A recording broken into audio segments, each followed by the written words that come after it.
Welcome students, today's class for class 11 chapter 9 कर रहे हैं हम। जीपी एक्सरसाइज 9.3 पे हम और क्वेश्चन नंबर 23 करेंगे हम in this lecture.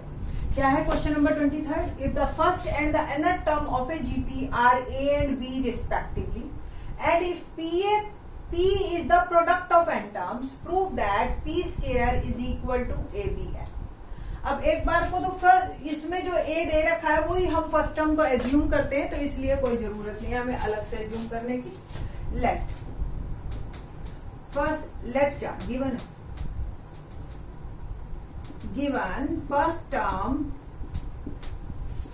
Is a and nth term is b। nth term क्या फॉर्मूला होता है? ARn-1 r is ratio of gp।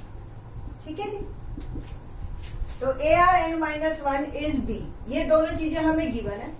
p is the product of n terms, तो first term into second term into third term into fourth term and so on ARn-1 product of n terms. ये हमें p दे रखा है और हमें p को लेके आना है a और b की फॉर्म में। ठीक है, बस सिंपल है। तो आपको पता है सम का तो फॉर्मूले हैं, प्रोडक्ट के नहीं है हमारे पास। आप देखिए, अब प्रोडक्ट को अगर मैं ए पावर ऐड होती है, मल्टीप्लाई का साइन है बीच में, तो कितने हैं? n टर्म्स हैं, तो a की पावर तो n मेरे पास आ गया और r की जो पावर्स हैं वो मेरी ऐड हो जाएगी, 1 + 2 + 3 अप टू n-1। ठीक है जी ना। तो आपको दिख रहा है कि ये जो r के ऊपर जो पावर है वो एक AP है, जिसकी first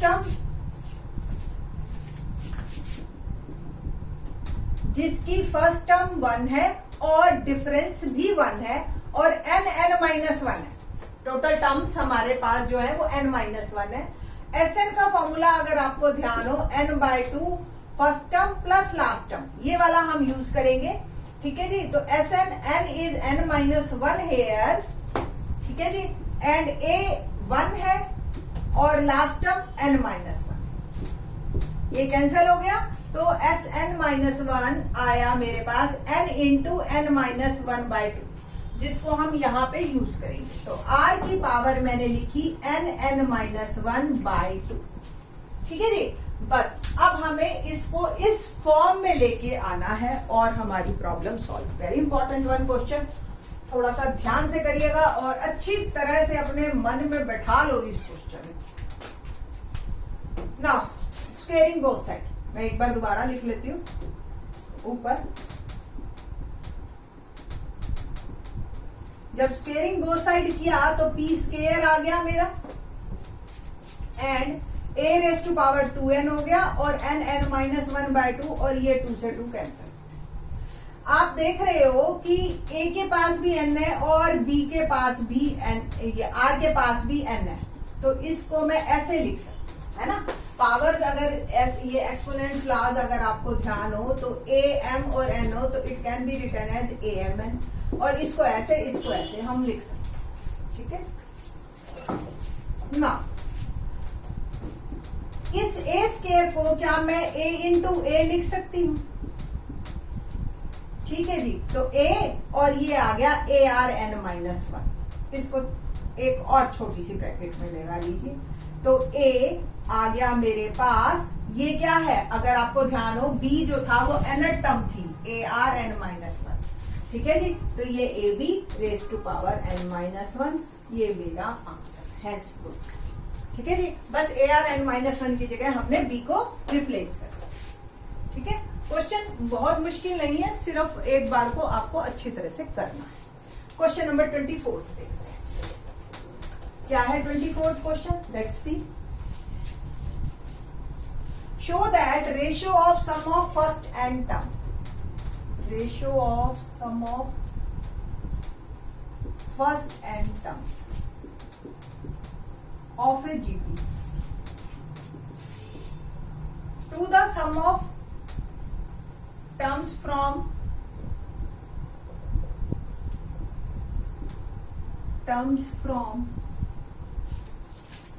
n+1 nth to 2nth term is 1 by R raise to power n। ये हमारा क्वेश्चन।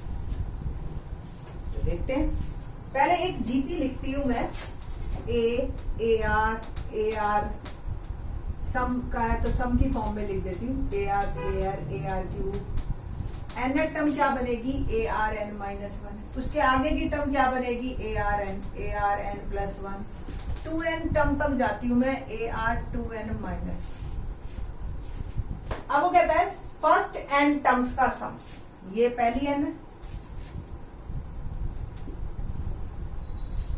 और नेक्स्ट n टर्म्स का सम, n प्लस 1th टर्म से लेकर 2nth टर्म तक, इन दोनों के सम का रेशो। ठीक है जी, तो Sn और Sn प्लस 1 से 2n, अगर इसका सम, रेशो तो देखो दोनों में सेम है, फॉर्मूला हम रेशो ग्रेटर देन 1 एज्यूम कर लेते हैं, तो a यहाँ पे a ही है और r क्या है, r है। तो Sn का फॉर्मूला होता है a r n minus 1 upon r minus 1, और n भी n है, तो simple a r n minus 1 upon r minus upon में इसकी फर्स्ट टर्म क्या है, a r n, रेशो ही है और टोटल नंबर ऑफ टर्म्स भी इसमें n ही है ना। सपोज 1 से लेकर 20 तक ही है, 21 से लेकर 40 तक ही है, तो टोटल टर्म्स तो n ही है ना। तो इसका सम क्या होगा, सिर्फ फर्स्ट टर्म चेंज होगी आपकी, बाकी सब चीजें सेम रहेंगी।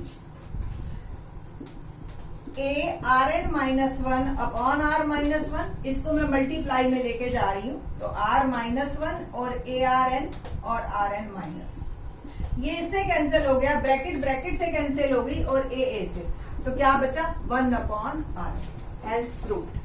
तो ये भी काफी इजी क्वेश्चन था, सिंपल समझने वाली बात है और कुछ नहीं। 24th था हमारे पास। नाउ 25th टर्म क्वेश्चन है, 25th के बारे में बात करेंगे। अब हम क्या है 25th question,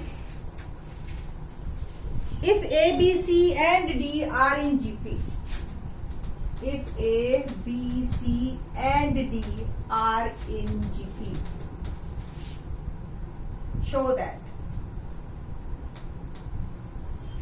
A square plus B square plus C square, B square plus C square plus D square equal to AB plus BC plus CD whole square. ठीक है जी, ये अगर A, B, C and D are in GP है, तो A तो A ही है, B क्या है सेकंड टर्म AR, C क्या है थर्ड टर्म AR स्क्वायर, और D क्या है AR क्यूब फोर्थ टर्म। ठीक है ना, बस हम दोनों साइड में लेफ्ट और राइट में बी सी डी की वैल्यू डालते हैं, क्योंकि ए की तो सेम ही है ना, दैट्स व्हाई पुट करते हैं, और लेफ्ट हैंड साइड को राइट हैंड साइड को प्रूव करेंगे in terms of A and R. ठीक है ना, तो ए आर की टर्म्स में अगर हमारा ये प्रूव हो जाता है कि they are equal, so it's okay ना। थोड़ा सा ध्यान से पुट करना, a square b is a r whole square, c is a are square whole square into b a are square plus c a are square का square plus d a are cube का square. A b, a और b हो गया a r plus a r into a are square plus a are square into a are cube का square. ठीक है, इसमें देखिए आप, थोड़ा सा मैं फाइन फॉर्म में लिख देती हूँ, a square r square plus a square r 4, same a square r square plus a square r 4 plus a square r 6। ये क्या होगा आपका a square r plus a square r cube plus a square r 5 square. ध्यान से देखो, इसमें common क्या निकल रहा है, a square 1 plus are square plus r. इसमें कॉमन क्या है, a square r square common है, तो ये इसमें क्या हो गया 1 plus are square plus R. Same इसमें देखिए कॉमन ए स्क्वायर आर है, और वो स्क्वायर में से बाहर बाहर निकल रहा है तो इसका भी स्क्वायर होके बाहर निकलेगा। यहां बच गया 1 plus are square plus R4, एक R कैंसिल करती जा रही हूं मैं। सिंपल है बस, अब आपको इसको मल्टीप्लाई करना है। क्या हो गया जी, पावर कुल मिला के A4, A square A4, R square as it is. और ब्रैकेटेड टर्म अगर आप देखें ध्यान से तो दोनों सेम है, तो अल्टीमेटली मैंने उसके ऊपर लगा दिया स्क्वायर। राइट हैंड साइड पे देखो तो ये A स्क्वायर और R का whole square can be written as A4R square और 1 plus R square plus R4 का होल स्क्वायर। तो left hand side equal to right hand side and hence proved question number 25। ठीक है जी। 26 देखते हैं।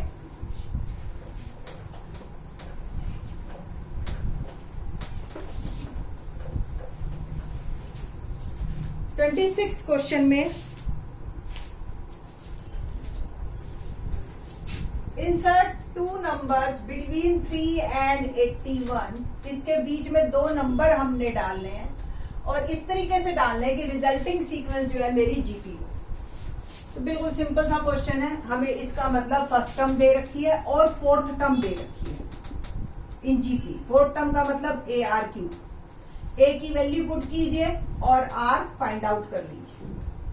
81/3 become 27 और क्यूब रूट किया मैंने तो R आ गया मेरा 3।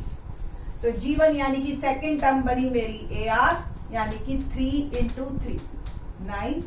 G2 यानी कि third term AR square 3 into 3 square 3 into 9 become 27। So the two numbers are 9 and 27 inserted between 3 and 81। ठीक है जी। तो इस तरीके से आपके क्वेश्चन नंबर 26 भी कंप्लीट होता है। बाकी के question in the next lecture.